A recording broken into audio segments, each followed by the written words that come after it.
Belakangan ini masyarakat di Sumatera Selatan dihebohkan dengan kasus dana hibah pembangunan Masjid Raya Sriwijaya yang melibatkan pejabat-pejabat di Sumatera Selatan dan mengakibatkan kerugian negara dalam jumlah besar.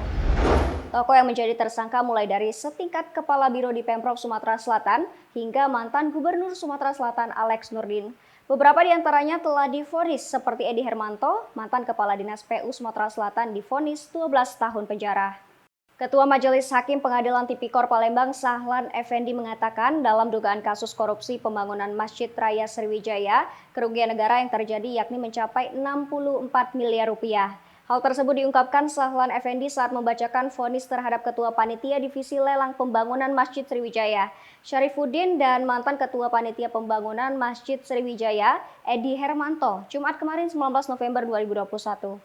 Dalam pembacaan vonis, Sahlan mengatakan majelis hakim tidak sependapat total los kerugian negara dalam pembangunan Masjid Sriwijaya yang dibangun menggunakan dana hibah sebesar 130 miliar rupiah yang diberikan secara bertahap yakni tahun 2015 hingga tahun 2017.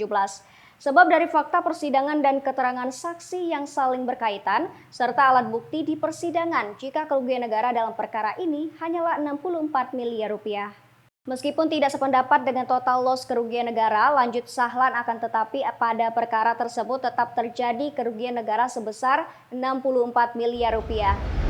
Menurutnya dalam perkara ini majelis hakim juga menyatakan terdakwa Edi Hermanto dan Syarifuddin MF terbukti secara sah dan meyakinkan melakukan tindak pidana korupsi secara bersama-sama dan berlanjut serta terbukti memperkaya diri sendiri, orang lain atau korporasi serta menerima gratifikasi.